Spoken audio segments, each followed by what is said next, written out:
wabarakatuh. Bismillahirrahmanirrahim. Alhamdulillah rabbil alamin. Wassalatu wassalamu ala asyrafil anbiya'i wal mursalin wa ala alihi wa sahbihi ajma'in. Subhanaka la 'ilma lana illa ma 'allamtana innaka antal alimul hakim. Rabbi shrah li sadri wa yassir li amri wa hlul 'uqdatam min lisani yafqahu qawli.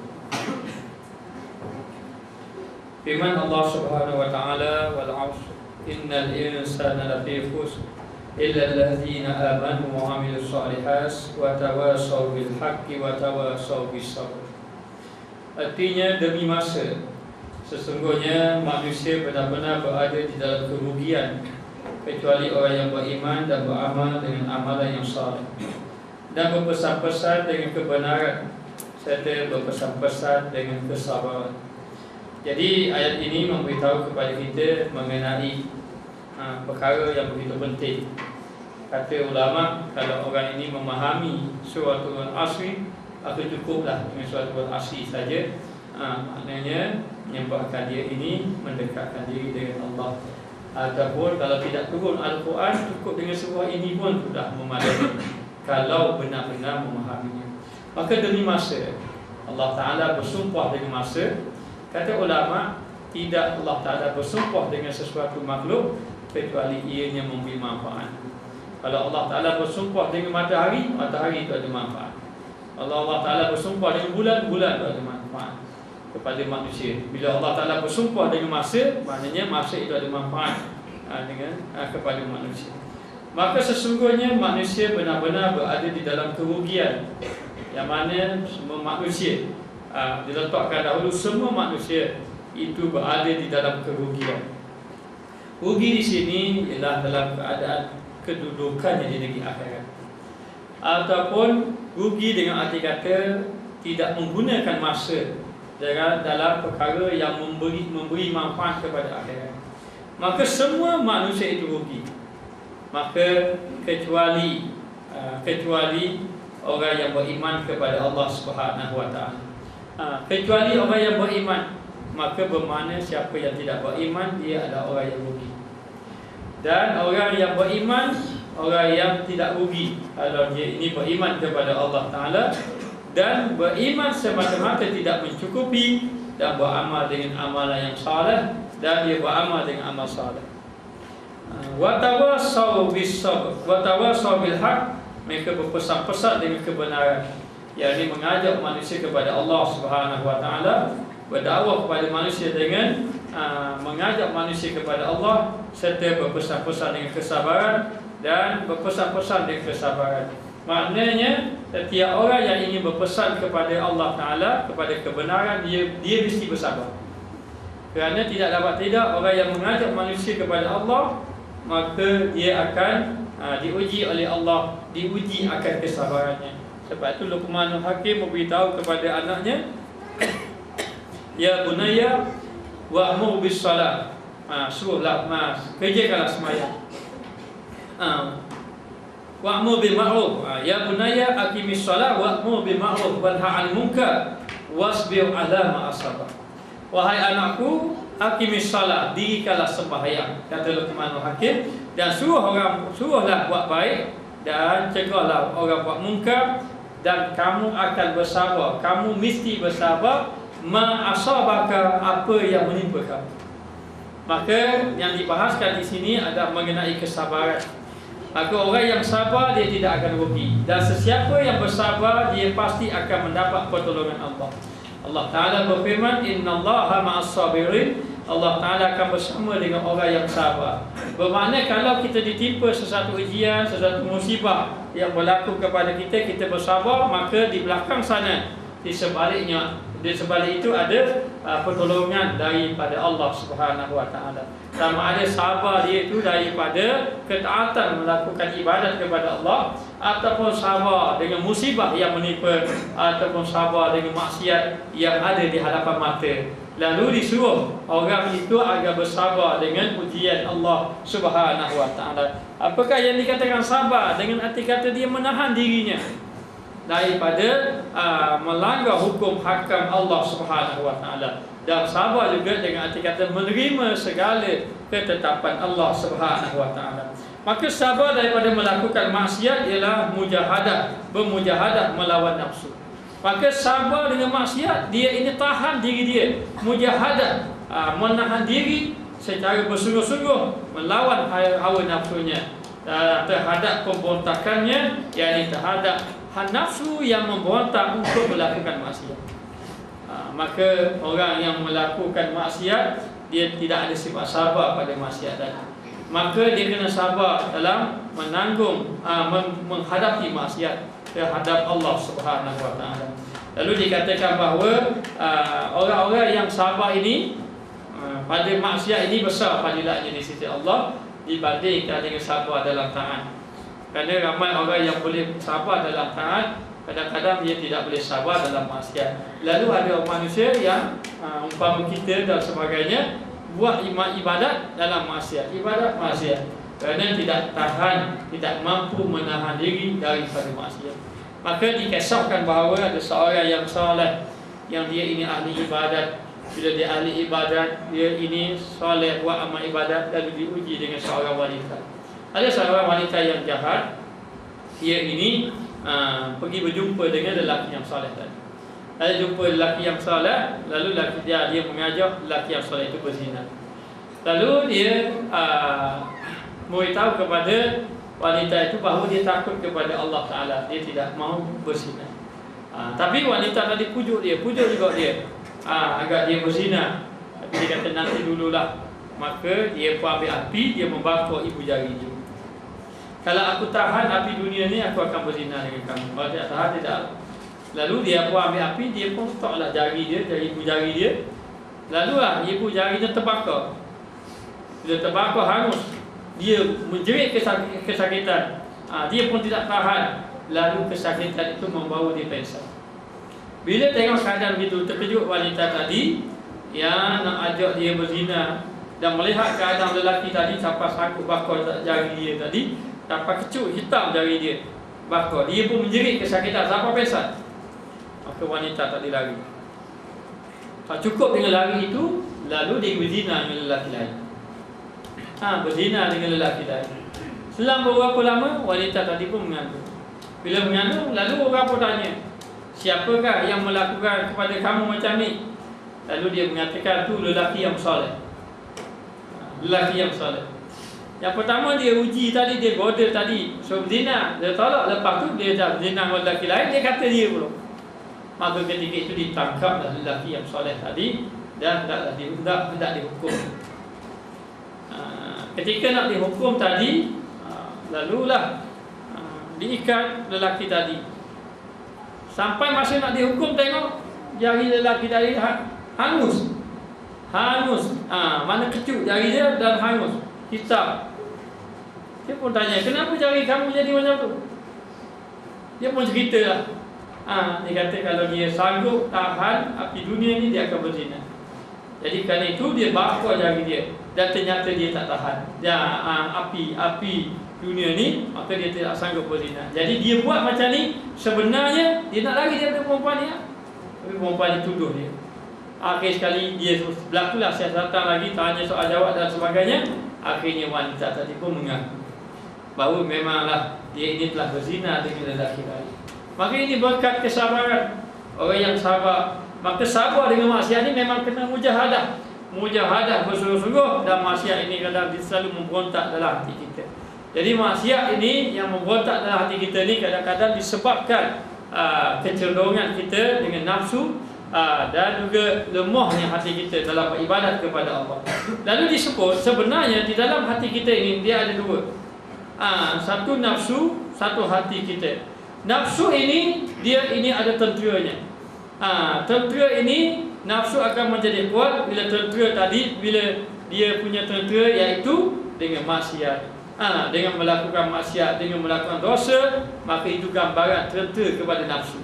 Jadi ataupun kekuatan pada nafsu. Kalau orang tu buat maksiat, buat dosa banyak, maka nafsu dia buat jahat lebih kuat. Maka lemah iman dia lemah. Tapi kalaulah tentera kepada hati tadi dengan banyak berzikir, baca Quran dan sebagainya, maka tentera hati dia kuat, maka lemahlah tentera nafsu dia tadi. Maka kalau kuat salah satunya, dia akan yang menang, yang kuat tadi akan mengatasi yang lemah. Maka kalau hati kita kuat beribadat kepada Allah, maka hati kita ni boleh mujahadah, boleh lawan maksiat yang ada di hadapan mata. Lalulah memerangi penyelewengannya, sekali-kali tidak melakukan maksiat walaupun berada di hadapan mata, ataupun memang teringin di dalam hatinya untuk melakukan maksiat. Maka orang yang menolak diri daripada melakukan maksiat, ia dikira orang yang sabar.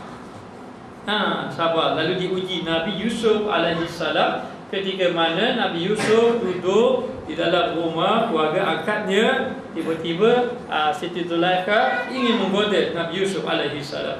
Lalu wawallaqatil abwaab wa qalat haytalam. Lalulah dia menutup segala pintu-pintu di dalam rumah. Lalulah dia menggoda supaya Nabi Yusuf pergi kepadanya. Lalu Nabi Yusuf mengatakan dia ini takut kepada Allah Subhanahu wa taala. Maka diuji oleh Allah Ta'ala Nabi Yusuf alaihissalam. Maka Nabi Yusuf digoda. Akhirnya Nabi Yusuf lari saja, dikejar oleh Siti Zulaikha, sempat tarik baju, cari baju belakangnya. Maka sehinggalah Nabi Yusuf difitnah, dikisahkan bahawa akhirnya Nabi Yusuf masuk dalam penjara. Masuk dalam penjara, maknanya ujian. Dan Nabi diuji dengan demikian. Maka disebut di dalam hadis, seseorang yang diuji dengan maksiat, disebut dalam hadis di antara orang yang mendapat lindungan arsy Allah Ta'ala apabila datang seorang wanita yang cantik, yang ada kedudukan. Maknanya dia datang menggoda seorang lelaki, lalu lelaki itu berkata kepada wanita tadi yang ingin menggodanya dengan mengatakan bahawa inni akhafullah, aku takut kepada Allah Ta'ala. Maka lelaki ini akan mendapat lindungan arsy di negeri akhirat kelak. Kerana semata-mata dia menahan diri, dan menahan diri itu sabar. Dan sabar di atas maksiat ini satu kedudukan yang besar di sisi Allah Subhanahu wa taala, berbanding dengan sabar dengan ketaatan kepada Allah Subhanahu wa taala. Jadi sabar ini ada 4: sabar dalam taat, sabar dalam maksiat, sabar dalam ada 3 dalam musibah yang datang kepada kita. Lalu dikatakan bahawa membetulkan apa yang bengkok serta menjauhkan daripada pendorong-pendorong kejahatan dan kefasadan. Fasad ni kerosakan yang digerakkan oleh syaitan. Orang yang sabar adalah orang yang memujahadah, dia memerangi penyelewengan nafsu, dia membetulkan kesilapan tarikan-tarikan nafsu ataupun dorongan-dorongan nafsu. Dia menahan diri daripada kejahatan, kerosakan yang telah dibawa oleh syaitan yang untuk menggoda ataupun menghancurkan amalan baiknya. Menyebabkan seorang yang baik, kalau kadang-kadang dia talah dengan maksiat, tidak mampu mujahadah, akhirnya dia boleh menjadi manusia yang rugi serugi-ruginya. Lalu dikatakan apabila dia mujahadah, menyucikan nafsu, dia betul-betul mujahadah, maka mujahadah ni kena banyak. Sama ada mujahadah dengan kurang makan, kurang tidur, kurang bercakap, kurang bergaul, ataupun mujahadah dengan banyak berzikrullah, berzikir dengan Allah, ataupun mujahadah dengan banyak berkawan dengan orang-orang yang saleh. Berkawan dengan orang-orang yang saleh itu juga jalan mujahadah sebenarnya. Kita bersuhbah bersama orang saleh, bersahabat dengan orang saleh, ini itu pun jalan yang baik. Ataupun dikira juga mujahadah orang yang menghadirkan diri dalam majlis-majlis ilmu, mendekatkan diri kepada Allah dengan melakukan ibadah kepada Allah Subhanahu wa taala. Kerana memang orang kalau betul-betul ada takwa dalam hati, dia tidak mampu nak buat maksiat. Bukan tidak mahu, tidak mampu. Tak mampu nak buat maksiat kerana perasaan takwa yang kuat yang ada di dalam hati orang yang benar-benar beriman kepada Allah Subhanahu wa taala. Ada seorang wanita yang sangat fakir, susah, maknanya. Jadi satu ketika kesusahan dia ni membawa kepada sampai tidak ada makanan di rumah. Jadi anaknya lapar. Anak lapar.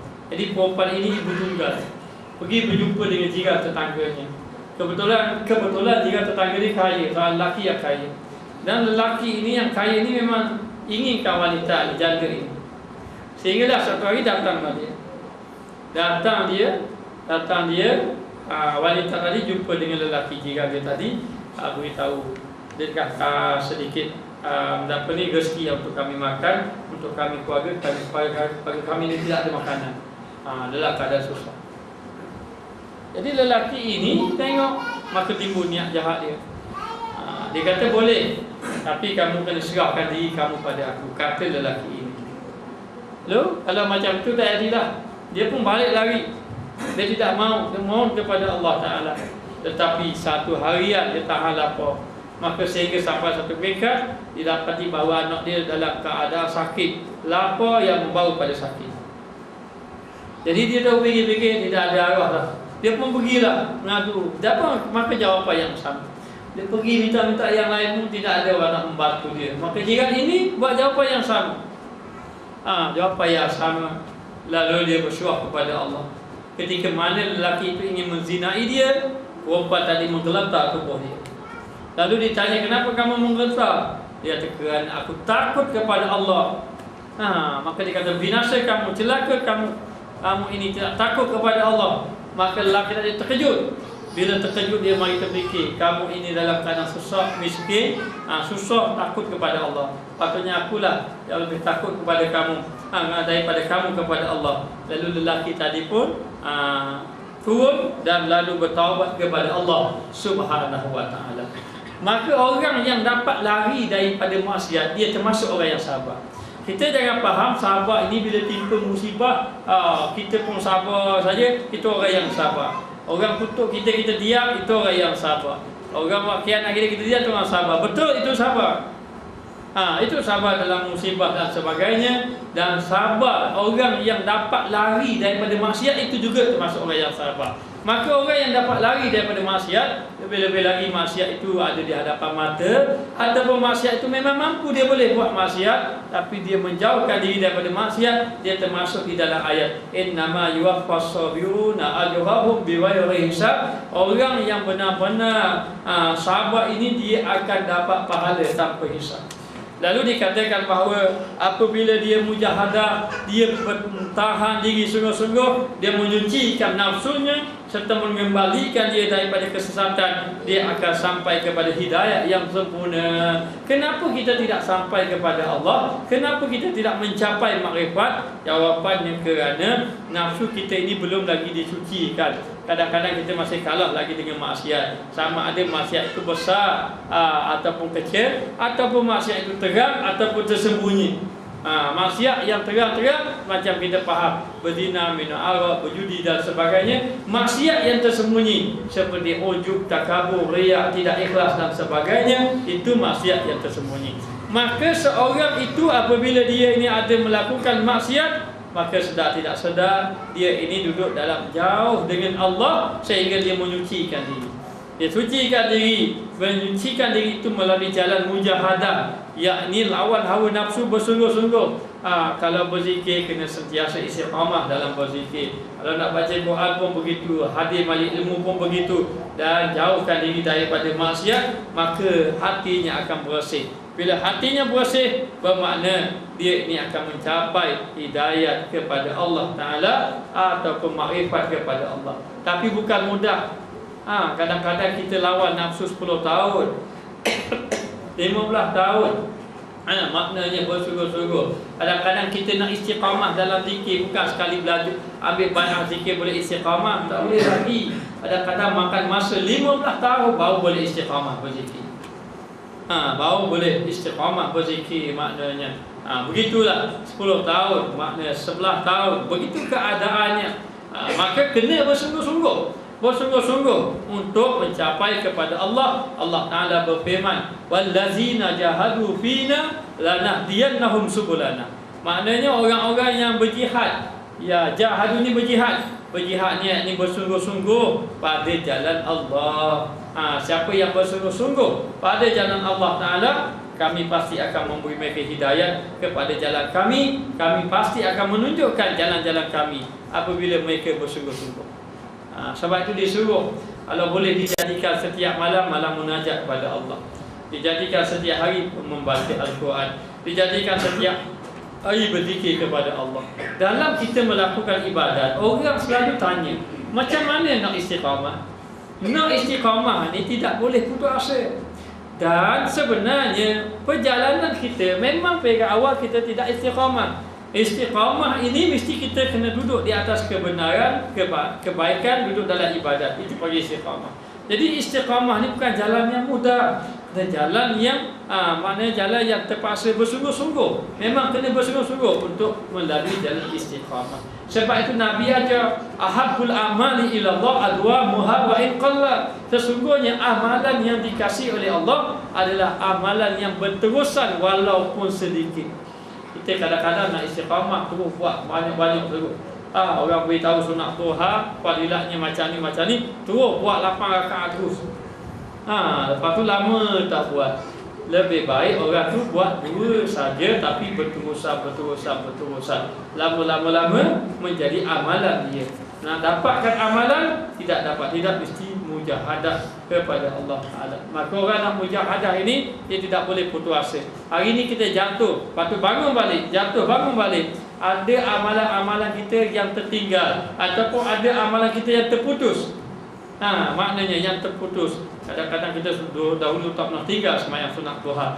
Jadi kita sibuk tiba-tiba terputus, maka kembali balik. Begitu juga dengan baca Quran. Kadang-kadang kita terputus, dah seminggu tak ajar Quran, dok sibuk, maknanya maka kita kembali balik dan bersungguh-sungguh kita dalam melalui jalan kepada Allah Subhanahu Wa Taala. Lebih-lebih lagi bersungguh-sungguh di sini disuruh bersungguh-sungguh dalam menyucikan hati kita. Ada mengatakan bersungguh-sungguh itu bersungguh-sungguh berzikir. Kena bersungguh-sungguh berzikir agar dapat hati kita ini dibersihkan oleh Allah Subhanahu Wa Taala. Maka mereka termasuk di kalangan orang yang berjaya dengan perkabaran gembira daripada Allah Taala. Qad aflaha man zakkaha, qad aflaha man tazakka wa zakara asma rabbih fasalla. Maka sesungguhnya berjayalah orang yang berusaha untuk membersihkan diri. Maka siapakah yang berjaya? Orang yang berjaya adalah orang yang membersihkan diri dia. Bersih diri ni bukan mandi sama, bukan. Walaupun disebut membersihkan dirinya, tetapi yang dimasukkan itu membersihkan hatinya. Maka berjayalah orang yang dapat membersihkan hatinya. Maka bersih hati ini di antara yang biasanya disusun oleh ulama adalah dengan jalan berzikrullah, zikir kepada Allah Subhanahu Wa Taala. Saya bercakap dengan seorang syekh. Ada seorang syekh tu kata, dia kata kita ni nak hidupkan hati, kita kena latih diri. Sebab tu perkataan dalam kitab tasawuf dia banyak sebut perkataan riyadhah, kena buat latihan. Mana latih? Latih macam mana? Dia kata kadang-kadang kita ini kena duduk di atas tikar sejadah, latih Allah. Siapa mari ingat dalam hati. Kena latih. Maka demikianlah. Dia suruh kita ini latih. Dan latih itu dalam keadaan bersungguh-sungguh. Dia masuk dalam ayat wallazina jahadu, mereka yang bersungguh-sungguh. Kalau bersungguh-sungguh, Allah Ta'ala akan beri kejayaan. Maka untunglah orang yang bersihkan hatinya, bersihkan dirinya, katanya Tuhan. Wa zakara asma rabbih fasalla, dan dengan cara macam mana dia menyebut-nyebut nama Allah. Maknanya menyebut-nyebut nama Allah itu zikrullah. Asalnya perkataan zikir-zikir ni lebih kepada makna ingat. Tetapi untuk orang tu nak dapat ingat, dia kena sebut dulu. Maka bila dia sentiasa menyebut, maka dia akan jadi ingat. Bila sudah ingat, maka yang dia akan sentiasa sebut sesuatu yang dia ingat. Tidakkah kita ni kalau kita ingat seseorang, kita akan banyak sebut seseorang. Kalau kita banyak ingat sesuatu benda, kita akan banyak sebut benda itu tadi. Maka disuruh Allah Ta'ala sebut supaya menyebut nama Allah. Maka nak sebut nama Allah ini, dia berkaitan dengan hati sebenarnya. Sebab itu dikatakan bahawa qad aflaha man tazakka, maka berjayalah orang yang membersihkan. Siapa bersih apa tu? Bukan bersih diri. Batu Ibn Athaillah dalam kitab dia sebut, seorang ulama kata wasiyah baka fatahir. Quran sebut wasiyah baka fatahir. Maka baju kamu hendaklah kamu bersihkan. Lalulah datang seorang ulama beritahu kepada dia, Siri Safati kalau tak silap, beritahu dia, bersihkan baju kamu. Dia pun tengok baju dia, baju kotor kat mana? Baju mana yang kena bersih? Tak, maksudnya walaupun disebut bersihkanlah pakaian kamu, maksud di situ bersihkan hati kamu. Bersihkan hati kita. Hati kita ni sebenarnya dia kalau ada kotoran, penyakit dan sebagainya, maka hati kita ini jadi gelap. Tapi kalaulah hati kita ini banyak berzikir, ingat kepada Allah, hati kita menjadi bercahaya. Maka dikatakan bersihkan dirinya. Dengan cara macam mana? Wa zakara asma rabbih, banyak sebut nama Allah. Sebut nama Allah. Sebut nama Allah, asalnya sebut, lama-lama jadi ingat. Bila ingat tak sebut lah. Batu disebut dalam Al-Quran, allazina yazkuruna Allah qiyaman wa qu'udan. Mereka itu orang yang sentiasa berzikir kepada Allah, ingat Allah, duduk bangun baring dan sebagainya. Ini siapa? Ini sahabat Nabi. Sahabat Nabi ada dalil yang dia lepas mayang, dia zikir kuat-kuat. Zikir kuat-kuat sampai bergegar sedikit maknanya. Kuatnya berzikir. Dan ada hadis sahabat Nabi ini, mereka itu berzikir lepas mayang, mereka diam, dia tak berzikir. Ada mengatakan bahawa, sebab tu Ibnu Hajar Al-Asqalani mengatakan bahawa yang sebaiknya berzikir secara slow, secara diam. Yang sebaiknya memang betul, yang sebaiknya berzikir secara diam. Berzikir secara diam itu adalah membawa kepada orang yang sudah berzikir, yang hati sudah ingat kepada Allah. Adapun hati kita ni yang banyak lalai, yang payah nak berzikir pada Allah, maka dia suruh kita sebut zikir, sebut kuat-kuat, ataupun sentiasa menyebut berzikir kepada Allah. Lalu sahabat Nabi yang berzikir kuat-kuat itu masa peringkat awal, katanya pada peringkat awal permulaan Nabi bersama dengan para sahabat. Maknanya duduk di kota Madinah, masa baru-baru lagi, maka Nabi pun ajak sahabat Nabi berzikir, zikir kuat-kuat. Jadi setelah lama mereka berzikir kuat-kuat, apabila zikir itu sudah masuk dalam hati, sudah sentiasa berzikir, maka selepas daripada itu mereka sudah tidak berzikir kuat-kuat. Mereka zikir dalam keadaan perlahan saja, hati mereka itu dalam keadaan sudah ingat kepada Allah. Maka ketika mana mereka berzikir itu, zikirlah yang dapat membersihkan hati. Tidakkah semua amalan itu memerlukan kepada zikir? Seperti sembahyang, aqimis solat talizikri. Maka hendaklah kamu mendirikan sembahyang dalam keadaan ingat pada aku. Maka begitu juga dalam dalam ilmu, fasalu ahla zikri, maka bertanyalah kamu kepada ahli zikir kalau kamu tidak tahu. Maka disebut supaya seorang itu dalam melakukan apa-apa amalan kepada Allah mesti kena ingat. Dan ingat dikata menyebut-nyebut nama Tuhannya serta mengerjakan solat. Maka menyebut-nyebut nama Allah itu juga kena melalui jalan mujahadah dan juga sentiasa mengerjakan sembahyang. Dan firman Allah, wa amma man khafa maqama rabbih wa nahan nafsa 'anil hawa fa innal jannata hiyal ma'wa. Adapun orang yang takutkan keadaan semasa ia berdiri di mahkamah Tuhannya serta ia menahan dirinya daripada menurut hawa nafsu, maka sesungguhnya syurgalah tempatnya. Maka ada orang yang takut kepada Allah, dia takut kepada Allah Ta'ala kerana di suatu hari nanti kita akan didirikan di hadapan Allah. Maka ketika kita didirikan di hadapan Allah, maka Allah Ta'ala akan membentangkan segala amalan kita. Wa yunabbi'ukum bima kuntum ta'malun. Pada ketika itu kita akan dibentangkan dengan apa yang kita lakukan semasa hidup di atas bumi. Maka ketika itu kita akan dapat melihat amalan kita masing-masing. Masa ketika itu tidak ada yang tersembunyi, semuanya zahir, jelas diislamkan. Maka Allah Ta'ala akan melihat amalan-amalan kita.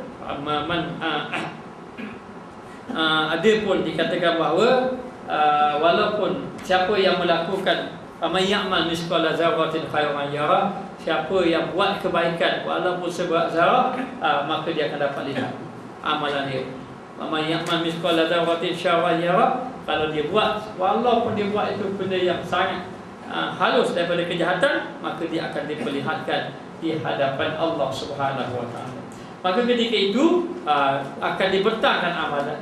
Maka Allah Ta'ala sebut orang yang takut nanti berdiri di hadapan Allah. Takut berdiri di hadapan Allah menunjukkan bahawa orang-orang yang ahli zikir ini dia sentiasa ingat kepada Allah Ta'ala. Dan orang yang sentiasa ingat kepada Allah, dia akan sabar. Sabar maknanya, lalu dikatakan bahawa serta dia menahan dirinya daripada menurut hawa nafsu, wa nahan nafsa an hawa, menahan diri daripada hawa, menahan diri daripada nafsu. Maka menahan diri daripada nafsu itu termasuk orang yang sabar. Dengan kita tengok orang itu, maknanya dia kena musibah, dia boleh boleh diam, dia sabar. Bahkan mana-mana kita yang ada datang iradah, keinginan nak buat kejahatan, ataupun nafsu yang buruk, kita tahan, maka ketika itu kita mendapat pahala sabar. Maka sesungguhnya syurgalah tempat kediamannya, dan orang yang sabar dia akan boleh masuk ke dalam syurga. Kalau tidak sabar, tahu dia akan buat maksiat. Kalau dia tak sabar, dia akan tidak melakukan amal ibadat kepada Allah.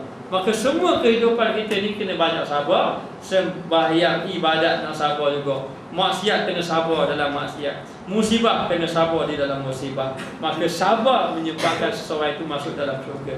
Baik, ada orang dia masuk dalam syurga kerana banyak amalnya. Maka dengan amalnya dia dapat rahmat. Ada orang dia masuk syurga tapi kurang amal, tapi dengan kurang amal juga dia boleh masuk syurga. Dengan sebab apa? Dengan sebab kesabaran yang ada kepadanya. Maka dengan sabar ini, orang ini mendapat kedudukan yang tinggi di sisi Allah Ta'ala. Apabila dia bersabar. Sebab itu disebut wa basyirus sabirin, maka beruntunglah orang yang sabar. Bila ditimpa ujian, musibah dalam apa-apa perkara, tiba-tiba dia sabar, maka jadilah dia orang yang beruntung kepada Allah Subhanahu Wa Taala. Maka apa-apa saja perbuatan amalan dikatakan mesti kena sabar. Maka sabar di atas musibah yang menimpa pula. Tadi sabar kepada maksiat. Bukan senang orang boleh menahan diri sabar daripada maksiat. Dan sedikit saja orang yang dapat menahan diri daripada sabar kepada maksiat. Adapun sabar di atas musibah yang menimpa pula ialah dengan meyakini bahawa kehidupan di dunia ini adalah medan ujian dan cubaan. Sebab tu kata Imam Al-Ghazali, dia kata kamu ni duduk atas apa? Kamu duduk di atas ke dunia. Dan dunia ini dipanggil darul fitnah, ataupun dipanggil darul ibtila, negeri yang penuh fitnah, ataupun negeri yang penuh dengan ujian. Maka duduk di atas muka dunia ni memang diuji oleh Allah Ta'ala. Tidak ada manusia yang tidak diuji oleh Allah Ta'ala. Sama ada dia dapat nikmat, itu ujian juga. Begitu juga dia mendapat musibah, maka itu juga ujian. Maka bila orang itu sabar di atas ujian Allah, maka dia selamat. Maka rugi orang. Orang apa yang rugi? Apabila dia boleh dapat peluang yang tinggi di sisi Allah, tapi dia menolaknya. Siapa yang tolak peluang yang tinggi tadi?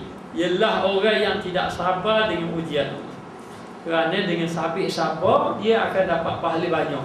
Dengan sabit sabar, dia akan dapat masuk syurga. Tapi kalau Allah Ta'ala uji kepada dia, lalu dia tidak sabar, maka habislah, dia tak dapat peluang. Maka rugi manusia mengatakan bahawa kenapalah saya diuji dengan ujian yang begitu banyak. Sedangkan Nabi sebut dah dalam hadis, asyaddul bala, seberat-berat ujian al-anbiya, para nabi. Sumal amsal fa amsal, kemudian seterusnya orang yang mengikuti Nabi. Lepas tu orang yang mengikuti Nabi. Maka demikianlah Allah Ta'ala sentiasa mengujinya. Lalu dikatakan sabar di atas musibah, yakin kehidupan di atas muka ini penuh dengan ujian. Allah Ta'ala dia ini nak beri hamba kebaikan. Satu-satu kelebihan kepada hamba, satu kebaikan yang hamba, dia beri apa? Dia beri musibah. Lepas itu disebut dalam satu hadis, may yuridillahu bihi khairan yusib minhu. Sesiapa yang Allah Ta'ala nak berikan kebaikan padanya, maka Allah Ta'ala akan timpakan musibah, timpakan ujian. Maka ujian dan musibah merupakan sesuatu yang Allah Ta'ala nak beri kebaikan padanya. Hanya kita mohon pada Allah, jangan Allah Ta'ala beri musibah pada kita dalam keadaan kita tidak mampu menanggungnya. Maka Allah Ta'ala akan menguji iman hamba-Nya dengan pelbagai jenis musibah. Maka tetap akan diuji dengan pelbagai-bagai musibah. Ada yang diuji dengan kesakitan, sakit, tak nak bangun dan sebagainya. Ada orang yang Allah Ta'ala beri kesihatan, maka diuji dengan kekurangan harta benda. Ada pula mana harta benda Allah Ta'ala uji. Ada yang Allah Ta'ala uji dengan ahli keluarganya. Maka demikian yang berlaku. Maka contoh hebat Allah Ta'ala uji kepada Nabi Ayub AS, yang mana Nabi Ayub AS ini dia orang kaya rasanya. Lalu diuji oleh Allah, habis binasa kekayaannya. Lalu bila kekayaannya binasa, dia semakin dekat beribadat kepada Allah. Maka datang syaitan beritahu, kamu ni tidak ikhlas, sebab itu Allah Ta'ala uji kamu macam ni. Maka dia tetap beribadat kepada Allah. Syaitan memberitahu pada Allah, dia ini boleh beribadat kerana dia masih lagi ada anak-anak dia. Maka Allah Ta'ala binasakan anaknya. Anaknya mati. Semua anaknya mati. Bila anaknya mati, Nabi Ayub tetap beribadat kepada Allah. Sedikit pun dia tidak merungut, sedikit pun dia tidak marah, ataupun maknanya menyatakan sesuatu kepada Allah. Dia tahu ini Allah Ta'ala uji pada dia. Maka dalam keadaan macam itu, dia ini teruskan beribadat pada Allah. Maka Allah Ta'ala uji lagi. Dia ditimpa sakit, kemudian pengaruh-pengaruhnya lagi. Akhirnya isteri dia pun lari, meninggalkan dia keseorangan. Tapi dia tetap yakin bahawa Allah Ta'ala itu ada bersamanya. Akhirnya Allah Ta'ala memberi kebaikan kepada Nabi Allah Ayub dengan berkat kesabaran ada pada Nabi Allah Ayub. Maka semua Nabi-Nabi mereka diuji oleh Allah Subhanahu Wa Ta'ala, yang mana dengan ujian tadilah menyebabkan mereka ini mendapat kedudukan yang baik di sisi Allah Subhanahu Wa Ta'ala. Satu ketika saya bercakap dengan Syekh Yusuf Al-Hasani, kalau tak silap, yang daripada Lebanon itu, dia mengatakan bahawa hari ini kenapa orang bergumul dengan ujian yang diuji Allah Ta'ala kepadanya, sedangkan dengan apa dia nak masuk syurga hari ini? Dengan amal ibadatnya mungkin sedikit, mungkin tidak padam. Dengan amal ibadatnya mungkin dengan cara apa Allah Ta'ala nak beri pahala kepadanya. Maka sebenarnya ujian itulah jalan Allah Ta'ala memberi pahala kepada hamba-Nya. Maka menerimalah kita dengan ujian Allah Subhanahu Wa Ta'ala tadi dengan hati yang reda. Dan orang yang menerima ujian tadi, dikira orang itu adalah orang yang sabar dengan musibah, dengan ujian Allah Subhanahu Wa Ta'ala. Maka Allah Ta'ala akan menguji iman hamba-Nya dengan pelbagai jenis musibah. Sedangkan dia lebih mengetahui terhadap hamba-hambanya, maka Allah Ta'ala akan memberi dengan pelbagai-bagai musibah, berbagai-bagai ujian yang Allah Ta'ala beri. Sebab itu Allah Ta'ala berfirman, Allazi khalaqal mauta wal hayata liyabluwakum ayyukum ahsanu amala. Allah Ta'ala menjadikan kehidupan dan kematian di antara kamu tadi. Allah Ta'ala ingin menguji kamu, siapakah yang paling baik amalannya di sisi Allah Subhanahu Wa Ta'ala. Maka dengan ujian tadi, orang itu dapat pahala. Dengan ujian tadi, orang itu akan dinaikkan maqam di sisi Allah Ta'ala. Dengan ujian tadi juga, orang itu akan mendapat syurga yang dijanjikan oleh Allah Ta'ala kepada orang-orang yang sabar dengan ujian yang Allah Ta'ala berikan kepadanya. Maka dia akan menduga hamba-hambanya yang beriman. Dan kadang semakin kita tinggi maqam di sisi Allah, semakin banyak ujiannya. Semakin banyak. Maka orang yang Allah Ta'ala kasih ni adalah orang yang banyak ujian.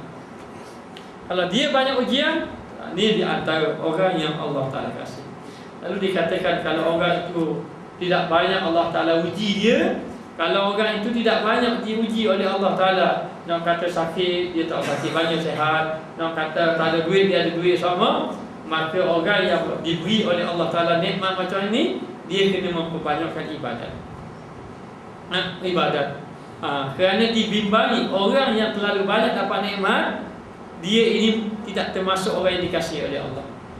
Maka kena dapat nikmat ini, jangan jadi kita jauh dengan Allah. Dengan cara itu memperbanyakkan ibadat kepada Allah. Maka Allah Ta'ala tidak suka hamba itu dapat nikmat tapi jauh dengan Allah Ta'ala. Kau dapat nikmat, kau jadi jauh dengan Allah Ta'ala. Dan ada orang yang nikmat itu tidak banyak tapi diuji dengan pelbagai-bagai ujian. Lepas satu-satu, maka dia ini adalah orang yang dekat dengan Allah Ta'ala kalau dia benar-benar sabar. Bahkan ada di kalangan wali-wali Allah, dia bimbang, bila saja dia tidak ditimpa musibah, dia takut. Takut apa? Dia takut Allah Ta'ala tak suka pada dia, ataupun jauh dengan Allah Subhanahu Wa Ta'ala. Lalu dikatakan dia akan menduga hamba-hambanya yang beriman dengan pelbagai cabaran agar dia dapat membezakan di antara orang-orang yang jahat dengan yang baik. Maka begitu juga orang yang beriman dengan orang munafik, maka diuji oleh Allah Subhanahu Wa Ta'ala akan seseorang tadi. Maka demikianlah dalam kehidupan kita akan diuji oleh Allah Ta'ala, sama ada kita sabar ataupun tidak sabar. Lalu tidak ada manusia yang tidak diuji oleh Allah. Kalau ada manusia yang tidak diuji oleh Allah, maka Nabi-Nabi tidak akan diuji oleh Allah. Kerana dia adalah, mereka itu adalah golongan yang dekat dengan Allah Ta'ala. Tapi kalau kita dapat lihat para Nabi-Nabi, para Rasul-Rasul, mereka diuji oleh Allah Ta'ala, maka bila para Nabi, para Rasul itu, orang yang dekat dengan Allah, dia uji lebih kuat pada kita. Bermakna orang yang Allah Ta'ala kasih adalah orang yang banyak diuji oleh Allah. Sebab apa? Sebab Nabi banyak diuji oleh Allah. Dan ketika mana para Nabi SAW diuji oleh Allah, diuji oleh Allah, orang tanya pada Nabi, apakah dalam perjalanan kamu berdakwah, kenapa yang kita panggil pengalaman pahit lah? Kenapa yang Nabi merasa berat dalam ujian Nabi? Nabi mengatakan, di antaranya ketika mana aku berdakwah di Taif. Di antara ujian yang Nabi kata dalam perjalanan dakwah, yang dia rasa itu di antaranya dengan diuji ketika dia berdakwah di Taif, ketika mana pemuda-pemuda Taif datang untuk melempar batu sampai berdarah Nabi SAW. Maknanya Nabi sebut. Dan di samping itu juga kewafatan orang-orang yang ada keliling Nabi, orang-orang yang dikasihi oleh Nabi. Lahir ayah tidak ada, duduk dengan mak juga meninggal dunia, duduk dengan datuknya meninggal dunia, bapa saudaranya, maka demikian isterinya. Itu di antara ujian-ujian yang Nabi hadapi. Di samping peperangan demi peperangan yang Nabi hadapi, menunjukkan bahawa orang yang dekat dengan Allah Ta'ala, orang yang banyak diuji oleh Allah Ta'ala, sebagaimana para Nabi, sebagaimana para Rasul, mereka itu diuji oleh Allah Subhanahu Wa Ta'ala. Maka demikianlah orang yang melalui jalan kepada Allah, makin dekat semakin banyak ujian, makin dekat semakin banyak ujian. Lalu firman Allah Ta'ala, Alif Lam Mim, ahasiban nasu an yutraku an yaqulu amanna wa hum la yuftanun. Alif Lam Mim, apakah patut manusia menyangka bahawa mereka hanya dibiarkan saja? Adakah manusia itu menyangka bahawa dia ditinggalkan begitu saja oleh Allah Ta'ala, dalam keadaan dia berkata an yaqulu amanna, kami telah beriman kepada Allah. Mereka berkata kami telah beriman, wa hum la yuftanun, sedangkan mereka itu belum diuji. Adakah orang itu menyangka bahawa kalau dia beriman kepada Allah, jadi Allah Ta'ala akan biar begitu saja? Tidak. Bahkan dia akan terus diuji oleh Allah Subhanahu Wa Ta'ala. Maka ingat, ketika mana Nabi merasa sedih dengan ujian tadi, bila merasa sedih dengan ujian tadi, ketika itu Allah Ta'ala menceritakan kisah Nabi-Nabi dahulu. Allah Ta'ala cerita kisah Nabi-Nabi dahulu, cerita bagaimana kisah Nabi-Nabi. Maka dalam Nabi berdakwah, Nabi ada membaca kisah Nabi Yahud, Nabi Yunus, Nabi Ibrahim, Nabi Musa, Nabi Isa, menunjukkan bahawa kalau kamu wahai Muhammad diuji, maka Nabi-Nabi lain juga diuji. Begitu juga para sahabat, ketika mana saja mereka datang jumpa dengan Nabi. Di antaranya Khabbab ibn Arad datang jumpa Nabi, beritahu supaya Allah Ta'ala binasakan orang-orang yang menentang Nabi. Senang jadi dakwah pun senang. Nabi beritahu, ingat, orang yang terdahulu daripada kamu lebih teruk lagi diuji oleh Allah Subhanahu Wa Ta'ala. Lalu ulama mengatakan bahawa yang pertama, kita kena sabar. Macam mana? Kita kena ingat, yang pertama, kita duduk di negeri yang penuh ujian. Memang negeri ini negeri ujian, tempat ni tempat ujian. Kalau kita tamu duduk di ujian, kita memang tak boleh duduk sini. Sini memang tempat ujian. Sebagaimana kita masuk dalam hutan ini memang tempat banyak pokok-pokok dan sebagainya. maka dia tidak dapat terima oleh akal. Kalau orang kata, saya masuk dalam hutan, sebatang pokok pun saya tak jumpa. Hutan apa? Maknanya, maka demikianlah duduk di atas ke dunia, pasti kamu akan ditimpa dengan pelbagai-bagai ujian daripada Allah. Maka yang pertama kena ingat, dunia ini tempat ujian Allah. Yang kedua, kalau kita merasakan bahawa kita ini banyak ujian, maka ingat, orang lain lebih teruk lagi pada kita. Orang lain itu lebih teruk lagi pada kita. Maka dikatakan bahawa sebagaimana kita diuji begitu, ada lagi orang lain diuji. Bukan kita seorang, orang lain pun akan diuji oleh Allah Subhanahu wa ta'ala. Dan yang ketiga, kita kena ingat, kalau kita melihat kepada ujian, siapalah kita yang tidak ditimpakan ujian? Sedangkan Nabi yang dekat dengan Allah Ta'ala pun ditimpa ujian. Ditimpa ujian. Nabi yang dekat oleh Allah Ta'ala. Tidak ada semua para Nabi mereka diuji oleh Allah Ta'ala. Dan dikatakan orang yang selain daripada Nabi sebenarnya tidak sanggup menerima ujian-ujian yang ditimpakan oleh Nabi-Nabi. Maknanya sampai ada Nabi yang digergaji terbelah dua tubuh badannya. Nabi Zakaria, ada Nabi yang disembelih hidup-hidup, Nabi Yahya. Maknanya ada Nabi yang diperangi, maknanya oleh kaumnya sendiri, Nabi Isa, Nabi Musa. Mereka itu maknanya diuji oleh Allah Ta'ala. Dengan ada yang diuji dengan raja yang sangat zalim seperti Firaun bersama Nabi Musa, seperti Namrud bersama dengan Nabi Ibrahim. Maka demikianlah maknanya ujian-ujian yang Allah Ta'ala timpa kepada hamba-hambanya yang saleh terdiri pada Nabi-Nabi. Maka dikatakan, kalaulah Nabi itu diuji oleh Allah Ta'ala, bagaimana perlu kita lebih-lebih lagi lah diuji oleh Allah Subhanahu wa ta'ala. Dan yang keempat, kita kena ingat, ujian itu menunjukkan dia semakin dekat dengan Allah. Kalau tidak mau ujian, bermakna tidak mau dekat dengan Allah.